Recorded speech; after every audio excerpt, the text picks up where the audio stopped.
So I think we can start our class for today. Just confirm that you can hear me so that we start. Confirm that you can hear me so that we start.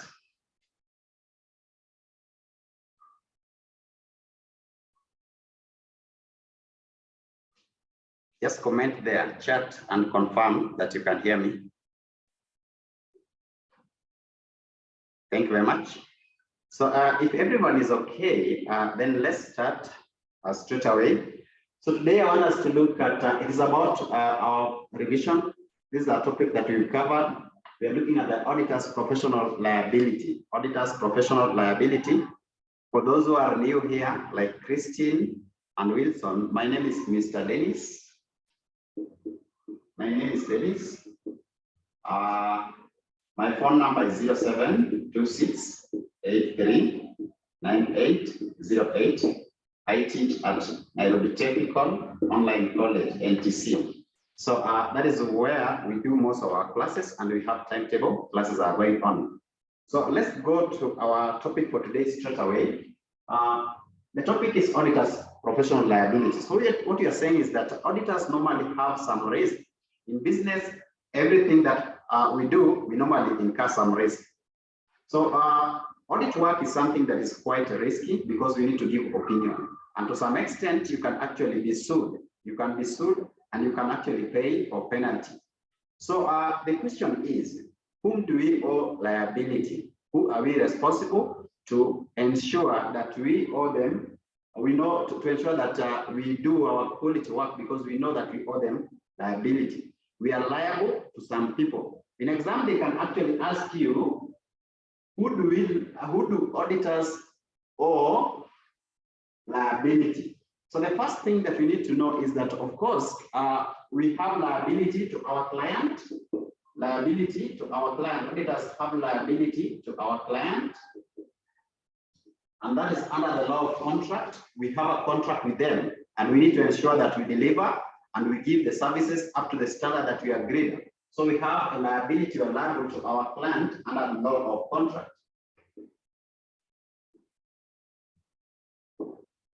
Now, what are these kind of liabilities that we have to our client? What do we owe our client? Number one, we have liability to be able to detect frauds that could be reasonably detected. The client expects you to be able to do audit and follow the procedures that are appropriate, be able to identify some risks or fraud that could have been detected. So we have a liability to use reasonable judgment and audit procedures to be able to detect fraud. So the first one is to detect fraud and errors. That is one liability that could be reasonably detected, meaning that there are some risks that are quite inherent, they are beyond us. You cannot be able to detect them. Those ones you can always defend yourself and say that you applied the appropriate procedures. So you are actually not liable because you did the right thing. You applied the right procedures to do the audit or to perform that particular audit activity, but still you could not be able to identify such a risk. Number two, we have the liability to our client to be able to remain confidential with the information that we gather. Because as you do audit, you'll be able to access a lot of information from your client, right? As an auditor, you'll be exposed to a lot of information. So the question is, are you able to keep them secret? Are you able to keep them within yourself without exposing the client to outsiders? So we have liability to keep information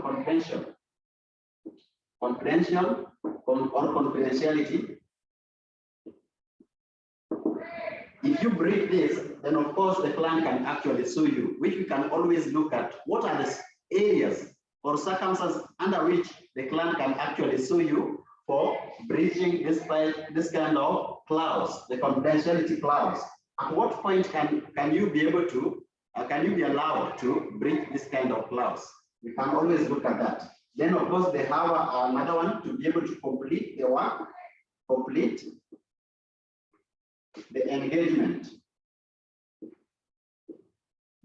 Another liability is the one that you can be, you need to understand that once you've been given the engagement, which is the audit work, you need to be able to complete that particular work on time. These are some of the things that when we get into contract with the client, we have to abide by them.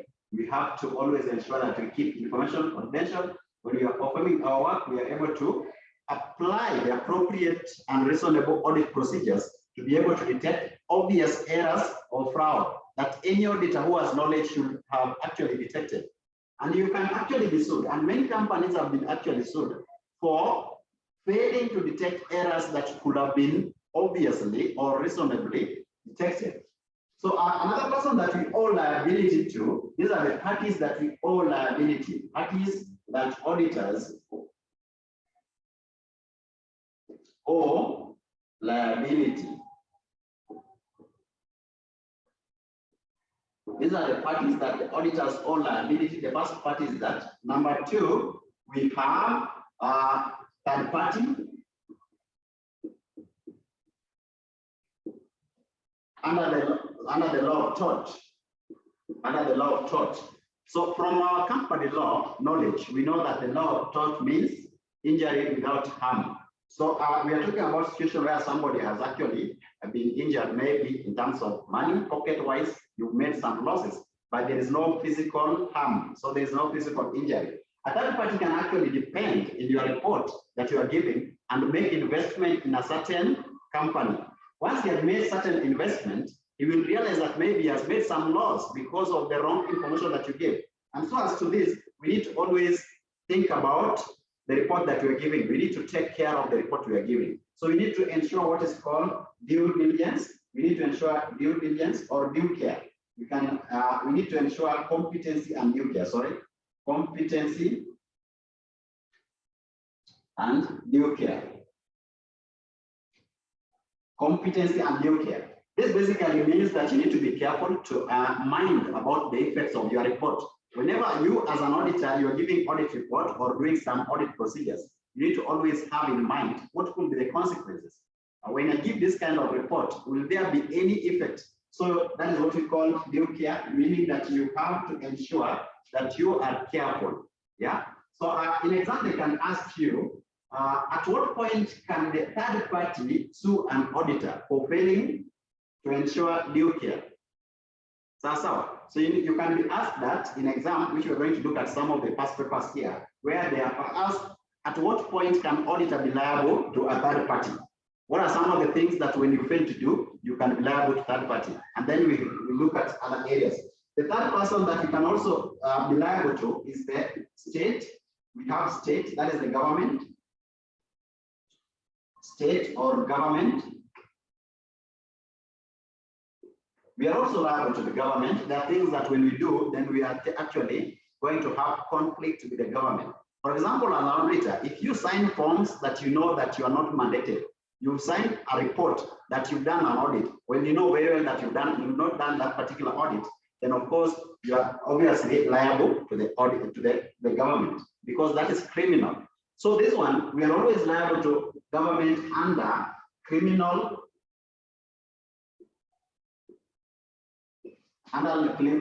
law, yeah, where you've gone against the penal code or some acts in the constitution. So we are actually obviously becoming against or going against the expectation of the government. Like for example, I've told you, if you are signing reports that you know very well that you didn't perform that particular work, or you are actually a quack auditor, just like quack doctors, you can go and assume that you are an auditor, you are not registered anywhere, you are not qualified, then that is also called criminal breach of criminal law or criminal contract.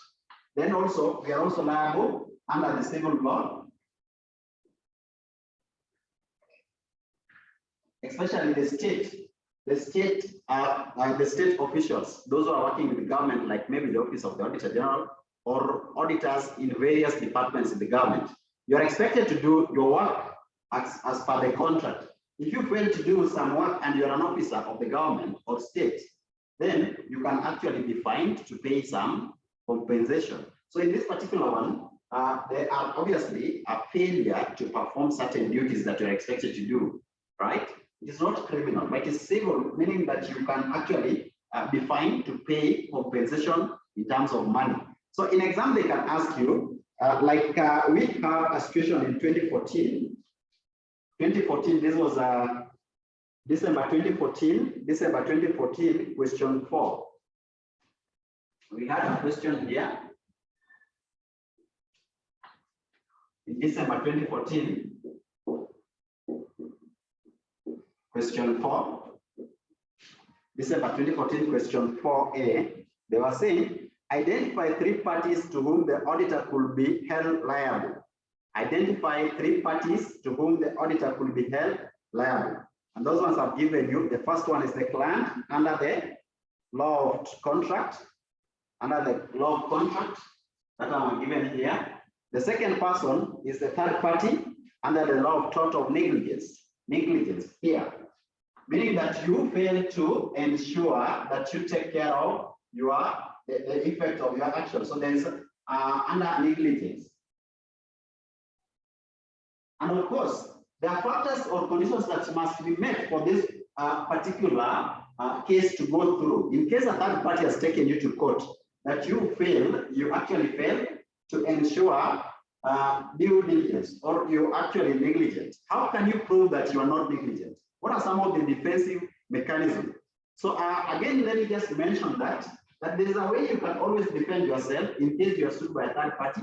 Number one, for this particular case to go through in court, he has to prove some few things. Number one, the third party must prove that there was a duty of care. Number one, he has to prove that there was a duty of care. What I mean here, for somebody to say that you are negligent, it means that there was something that you needed to take care of, or that you should have taken care of, but you failed. So number one, you have to prove that there was a duty of care which you are supposed to take care of. So you are negligent. That's number one. Number two, the third party, for him to sue you under the law of tort that you have actually made him make some losses, he has to prove that there was financial loss. There was financial loss that can be quantifiable financial loss. Meaning that you cannot just take me to court and say that, Mr. Dennis, I made some loss because I actually depended on your report. He has to prove that what is the amount of loss. Can you quantify it and say, I lost 10,000, so that we can talk if we need to compensate. So that is what we mean by proving that there was a quantifiable loss, quantifiable amount of loss. So the loss must be quantifiable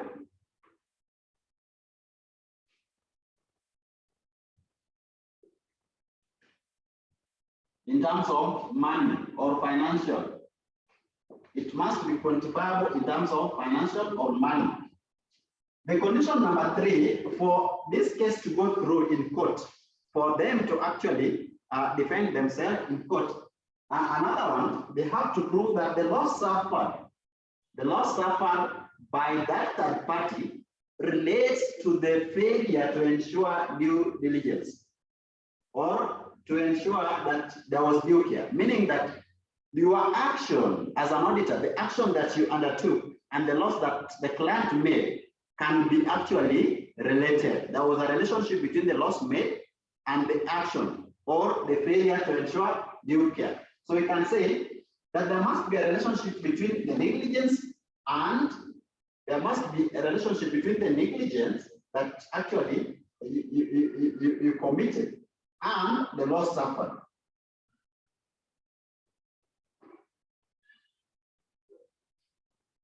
Relationship between negligence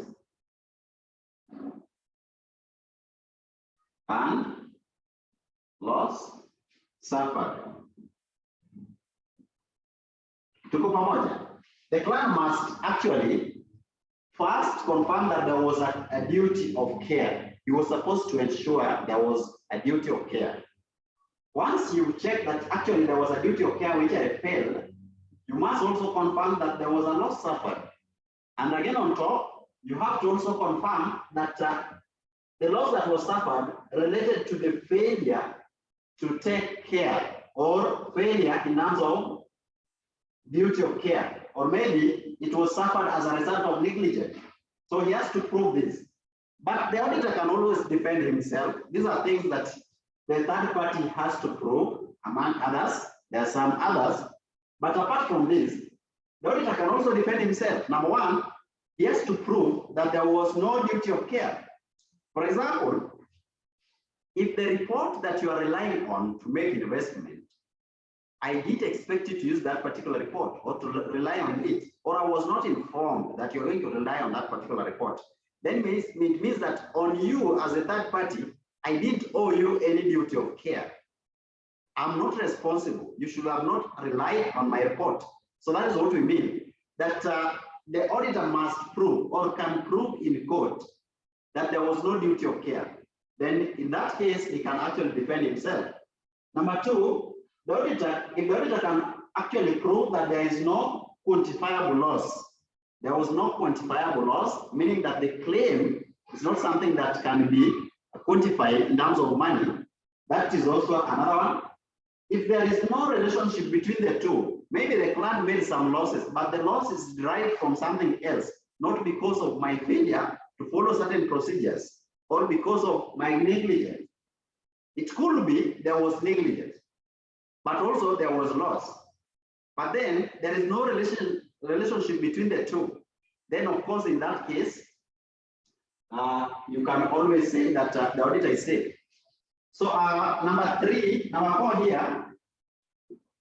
Number four, let me look for another pen.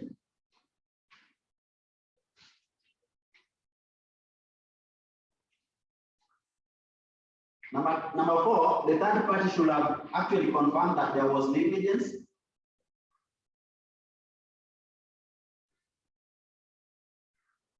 There was negligence, but then the auditor can also prove that there was no negligence. He can say that I was not negligent. I was aware of this thing. I did everything that was humanly possible, but still the risk happened, the loss happened. Meaning that I was careful, I was not negligent. So he can always defend himself. As these guys are going to prove that he was negligent, so there was loss that was suffered, he can always say that there was no negligence.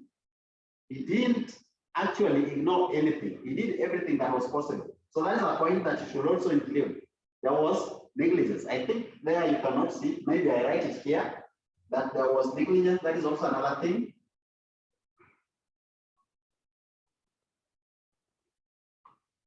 So the first one should have been duty of care, negligent, loss suffered must be quantifiable, and then the relationship between the loss suffered and the fact that there was negligence. So these four conditions must be met for the case to go through in court. The third party must prove, number one, that there was a duty of care to the third party. Number two, there was negligence. And number three, the loss that was suffered can be quantifiable, meaning that you can estimate how much it was. Number four, you have to prove, or the third party must prove in court, that there was a relationship between the negligence and the loss that was suffered. There is that correlationship between the two. You can always relate them. Okay, so I told you how you can always defend yourself. In case you are asked in exam, how can the auditor defend himself? In this case, I've explained that. The auditor can say that there was no negligence because he tried everything that was humanly possible, but still the loss happened. That is number one. So he was not negligent. Being negligent means that you are careless. You are careless, right? So he can prove that he was not careless. He was very keen actually, and he was aware of what was happening. He did everything that was possible, but still the loss happened. So he's not responsible. And we are saying that in this particular case, where we're talking about negligence, it means that you need to do everything that is reasonable. Like now here, we are talking about failing to detect error. When we talk about detection of error and fraud, these are situations where you, as an auditor, you fail to apply the right procedures that any auditor should have applied. And so you fail to detect that error. This particular one can cause a loss to the third party who invested in that company. And also it can cause a loss to the auditor, the client. So detection of fraud and error is something that is can actually be applied in two ways. It is a responsibility on the client and is also a responsibility on the third party for the auditor to ensure that his report is actually free and could detect errors and fraud that were existing. That will help him to reduce the liability to the client and also the third party, because the third party is like me and you who invested in that particular company. So let's look at some of these third parties that we're talking about. These are basically the users of financial information. Third parties are the users of financial information. When you talk about third party, number one, this could be investors who rely on the audit report to make certain decisions, so they can be investors. It could be maybe state agencies.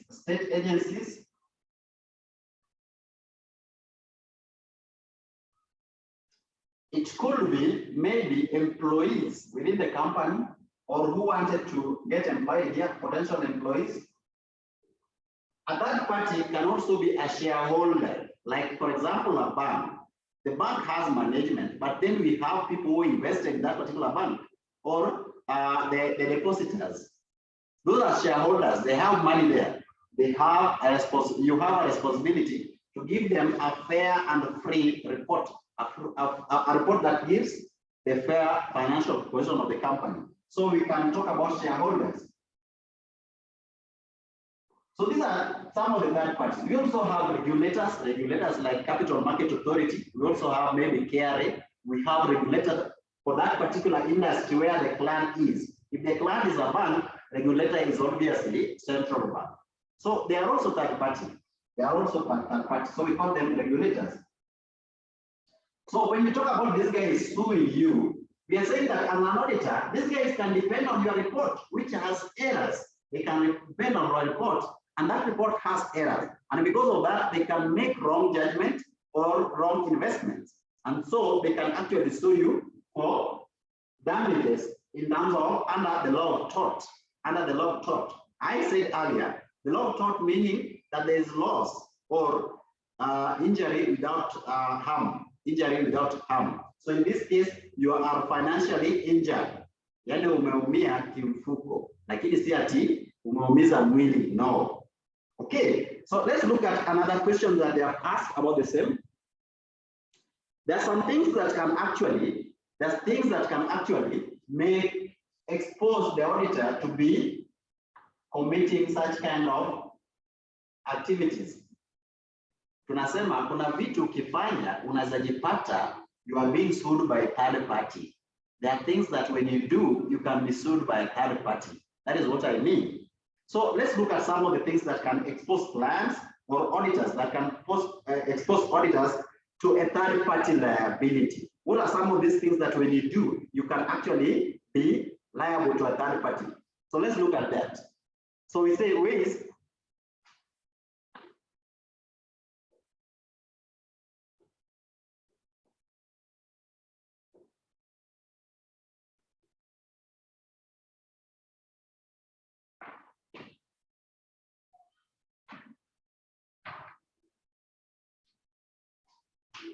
So ways under which auditor can actually be liable to a third party.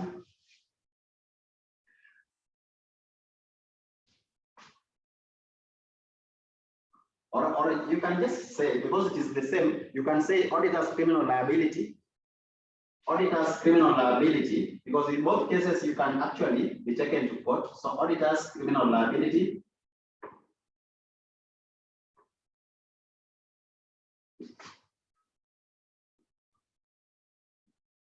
May arise under, I'm using the word criminal because these are where you've gone against the government expectations. So auditors criminal liability, where the auditor can actually commit some crime and is not aware. So it can be taken to court by a third party, which is the government. A third party, which probably will be the government. So number one, I hope you guys can write. Number one, where he alters the financial reports. Mutilation. When you mutilate or alter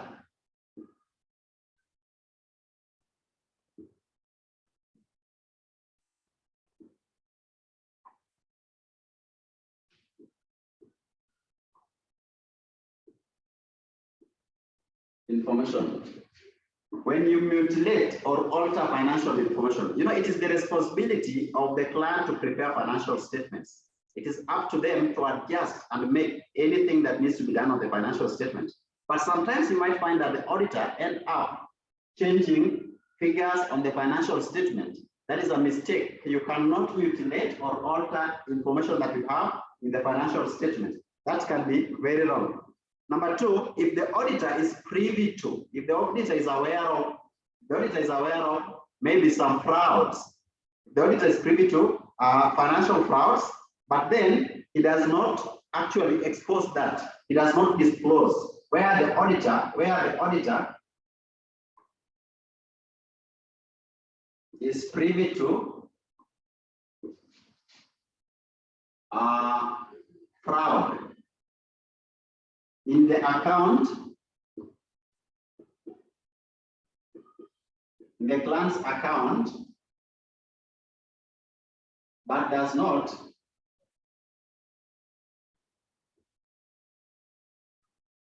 expose. Meaning that the auditor is very much aware that there are some frauds that the client are actually involved in. But the auditor is helping the client not to be able to expose such kind of information. That is also criminal act. That can actually cause you or make you find yourself in some trouble. Just 1 minute, let me connect my machine on power.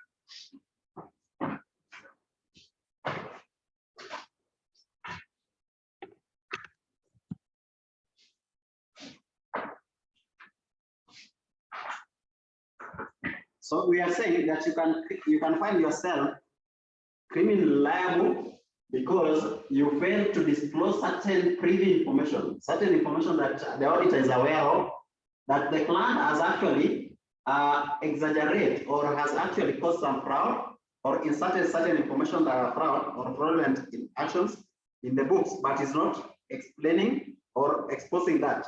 You can also be criminally liable if you are actually acting as an auditor, practicing as an auditor,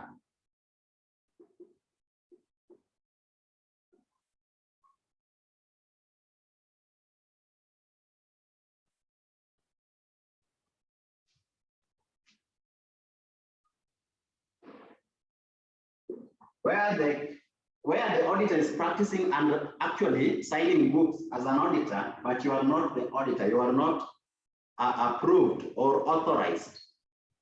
That is also a criminal act. You can always find yourself in certain problems. Okay, so another one, if the auditor makes a false statement that is material in nature, if the auditor makes false statement about the client's report that is actually material in nature and is aware, then also you are also criminally liable because you know very well that the statement is false. And you are making it, trying to make people believe that it is okay. So as an auditor, you need to always ensure that you always apply integrity at all times. You can't make false statement that you know very well that is material and false in nature. That can also be wrong. I hope you are writing that. The last one, if the auditor contravenes the procedures that are supposed to be used in auditing, the standards, like maybe there are ISA standards, you fail to follow ISA standards when you are doing audit procedures, then that is also wrong. That is also a crime when you know very well that you're supposed to follow certain standards, but you fail to follow them when giving your report. That is also wrong. So out of this, how can we reduce the third-party liability? Ways in which auditors can reduce third-party liability. Ways in which the auditor can reduce third-party liability.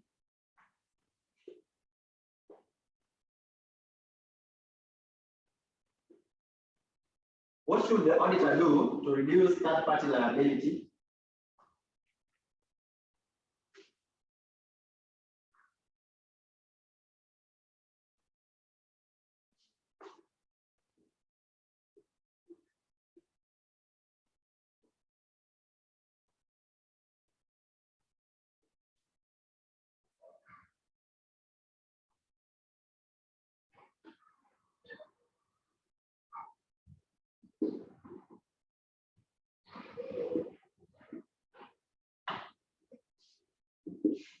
So we have looked at some of the things that when you do, then you are committing or you are finding yourself under criminal liability.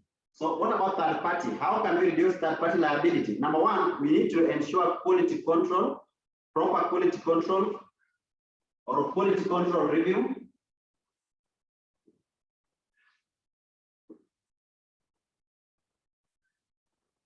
Example, we talked about fraud and errors. If you have a proper plan to always ensure that there's quality controls in your place of work or at the farm level, then you can actually reduce such kind of liabilities that relate to fraud. That is one, you can reduce through that. Number two, the auditor can ensure that he can actually get management representation letter. Always request management to give you a representation letter, because that one will actually cover you.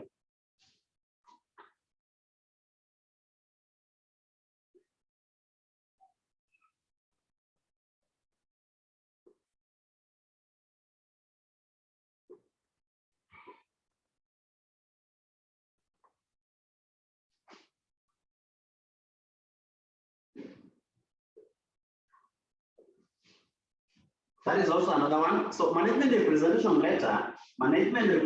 letter, it is a letter that management writes to the auditor. It comes from the management to the auditor to confirm that the assertions are actually true. The assertions are true. So it actually confirms the assertions. And these assertions may include accuracy of the figures, completeness, occurrence. So these are some of the assertions that in our class, in our normal class, we normally have a formula, SCCA cover, that always include all of them. So like E here we have existence. So what we are basically saying, because the work of audit is something that is quite complicated, you don't have enough time. Remember, you are going to audit something that accountants have been doing throughout the year. The accountant has been keeping the books throughout the year, and then you are given only 3 days to come and perform that particular job to verify whether they are true. Sometimes you might have limitation of scope, or maybe you don't have enough evidence. So instead of giving a wrong report to the client, you tell the client that I'm not able to verify this particular area. Can you give me a letter from you confirming that whatever you are presenting to me is true and nothing but the truth? That is what we call letter of representation. Whenever the auditor is not able to verify the accuracy of the figures, is not able to check whether the figures are complete, is not able to know whether the transaction really occurred, is not able to know whether the items do exist or the assets, then you can always tell the management to write a letter to confirm, put it in writing, confirming that those things are actually true and they happen. They are the way they are being shown, right? So that is what we call assertion. These are just beliefs or some of the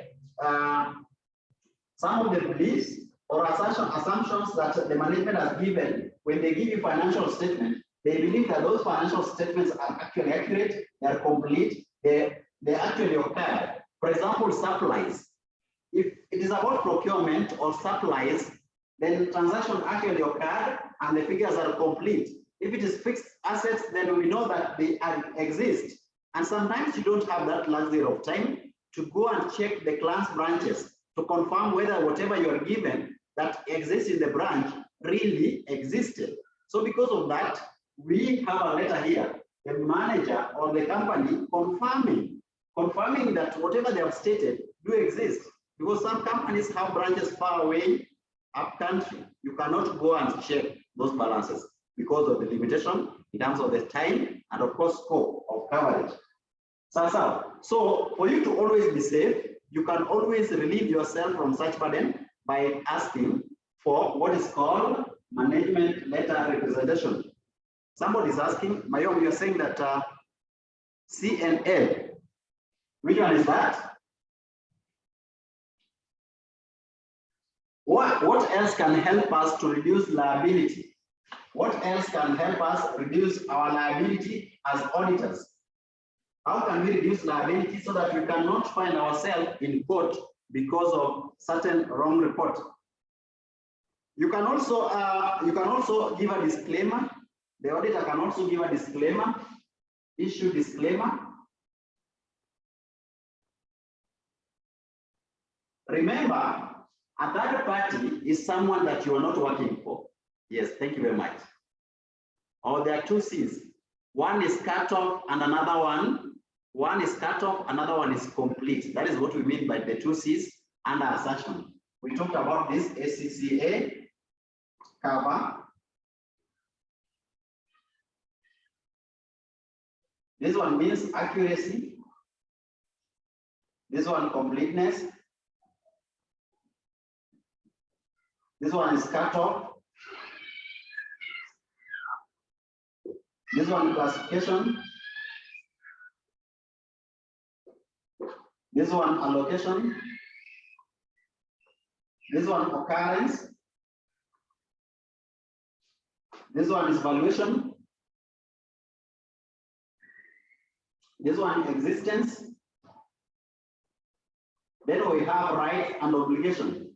I don't know if you are seeing the last one down there is rights and obligation. So after occurrence, we have valuation, we have existence, then rights and obligation down there. Those are what we mean by assertions, right? So what they mean is that when the client is giving you financial statements, the client is assuming that all these exist, that those figures are actually accurate, they are complete, they are cut off, meaning that cut off basically meaning that they are only, especially for P&L items, that they only figures for the transaction that happened within the year of audit or the year of question, the year in question. If it is 2020, they have not included revenues for 2021.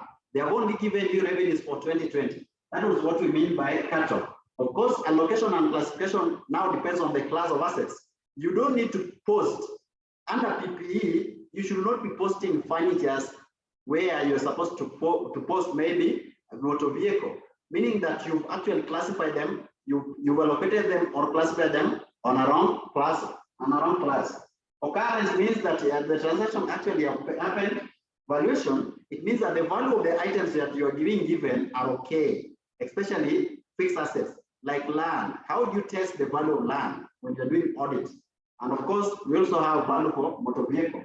Then we have existence, like motor vehicle, you might actually find that at the time of audit, they were not there. Motor vehicle was not there physically when you are auditing. But how do you test that that motor vehicle exists? That is what we do, but we mean by testing existence of the motor vehicle. You must see motor vehicle running costs. That is an evidence that actually they have motor vehicle. You can see fuel, you can see motor vehicle maintenance, you can see driver expenses. So even if you don't see the motor vehicle physically, you can check and even ask for maybe logbook. Those are ways of testing existence of that motor vehicle. Then rights and obligation, that is the rights to own the assets and the obligation to be able to pay liabilities when due. You need to have seen the agreement. If it is loan, for example, you have the obligation on that loan. How do you test that? You want to see the agreement with the bank. You can write a letter to the bank, a letter that we call secularization, to confirm the balances. You can also request for loan schedule from the bank to be able to see that actually this is how they were supposed to pay and they have been paying. You can also ask for some proofs of payment. You can ask for proofs of payment like SWIFT or RTGS to show that money has been paid. So it actually happens, they have the responsibility, they have the agreement, they were qualified, they were given the loan, and they are actually paying. So that shows that there was an obligation. The rights you can confirm with the land, they have the right on land because there is title deed, they have agreement letter, they also have the same for logbook, they also have the rights even on receivable. You can see the agreement was there, sale agreement. You can see them receiving them. They are posted in both receivable and under sale. Those are ways of testing whether the transaction occurred and they have the rights to receive them.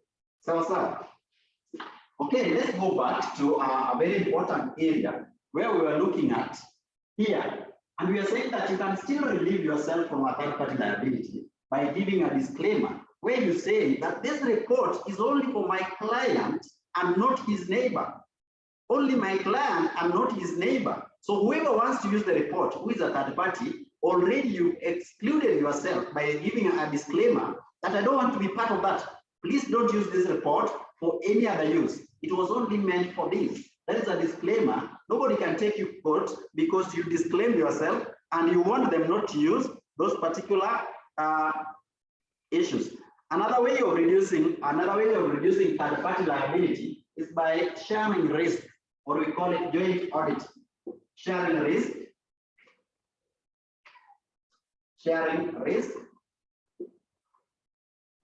through joint audit. You can perform joint audit and reduce liability. So whenever there was a loss, you can always share two people, two companies. Imagine there was a loss that is worth 5 million, and now the client is telling you pay, or the third party is telling you pay the whole amount, 5 million. But if you are two audit firm or three, unasema, we have agreed there is a loss and we have the liability, we need to pay. But now, because we are three, let us divide it among ourselves. So everyone can pay maybe 1.7 instead of me only paying 5 million. That is also another way of reducing third-party liability. You can also reduce by insurance. Insurance, you can insure yourself against that particular liability. I know you've seen some firms that are called LLP, NLP. This means that limited liability partnership. They have limited their liability so that they can only pay to certain level, limited liability partnership. So today when you are going to register audit firm, you will always be asked, what do you want to be the level of liability? This amount that you pay, so that in case of anything, you can pay to some level.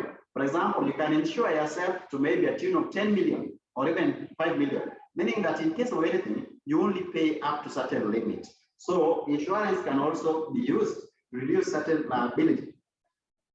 Another way of reducing liability, third-party liability, is by using strictly using the ISA standards. Strictly using the ISA standard. ISA standards. That is information. That is international standards of auditing. You need to use that. If you are doing audit and you are actually going or deviating from those standards that are required, you are actually causing yourself trouble. Make sure that you always maintain and within the required standard. So that is again a way of reducing risk. You can also reduce risk by training staffs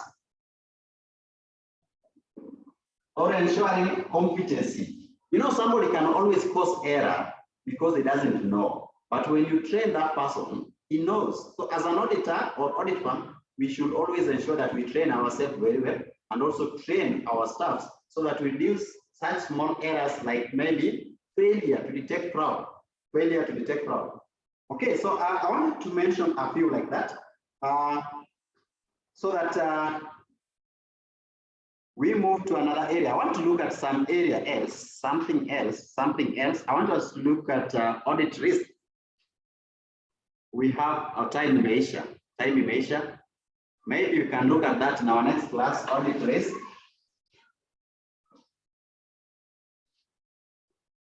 In our next class, we'll be able to look at audit risk. Same revision, audit risk, which we say that audit risk is the risk that the auditor is exposed to as a result of failing to give the correct report. For example, the auditor can actually find himself giving a qualified report instead of an unqualified report, right? So how does ISA falls in risk reduction? What happens? ISA is international standards of auditing. These are the standards that you're supposed to use when auditing. If you fail to use them, meaning that you are actually exposing yourself. If you use them, you can always defend yourself in court and say that whatever I've done is only according to the requirements of the standard. I've only used the standard. So it is like a benchmark. It is a way of defending yourself. But imagine you've done a wrong thing and you don't have a standard that you follow. How will you defend yourself in court? What will you tell people? What did you use? Yes, so that is how ISA comes in. So we are talking about audit risk, and we are saying that, like in August last year, my audit class, advanced level, they were asked, my audit class were asked to give elements of audit risk. What are some of the items that bring a total risk to the auditor? One of them is inherent risk. Then we have detection risk. Then we have control risk. So this is something that is very common in exam. They will always ask you types or elements of audit risk. There are these ones, then you explain. So because of time, we will not go beyond this. It was just a small free class, but today we have our class as usual. We have blocks as well. Our class is normally, we normally charge 1,000 only for the remaining period until exam. You only pay 1,000. My contact still remains 0726 839808. I've been teaching this unit for the last 2 years now, from 2020 to date. I've been teaching both advanced level and intermediate. Advanced level and intermediate, meaning that I teach AAA and also AA. My name is Mr. Dennis, or you can call me CPA Dennis if you like. That is my contact. Join us today in our evening class. We all have timetable, but we run class from 8 p.m. We know you are working, so we'll wait for you. Once we go back to the house, we start class at 8 p.m. It is purely online, So call us today or text or WhatsApp. We'll call you back and join our block revisions that have started. We are almost doing blocks in all units. So join us so that we can move on together. So otherwise, thank you very much for your time. See you maybe probably next week. If we meet, we have another free class. But today, I'm hoping to see you in our normal classes.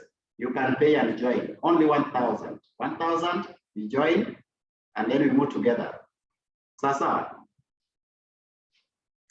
Those who have paid are already in class, you don't pay again. Only those who have not paid. Those who have not paid. Some people are not joining. So if you are paid, fine. I know you are in my class, just present yourself at 8. Don't miss, Don't miss. For the new guys, call me on this number 0726 839808 and join class. Whether you are in AA or AAA, you'll be able to enjoy our classes, and I hope we are going to pass together. Thank you very much. See you. Any question? Any question before I close the meeting? Any question before I close the meeting?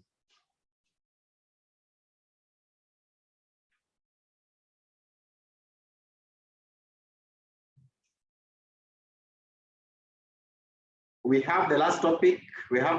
But I've shared the notes already, so that one we'll be able to cover. That's all. We only have one topic remaining, and we've shared the notes already. So don't miss class again, Mayom. You've been missing, I know. Welcome back. I'm happy to see you.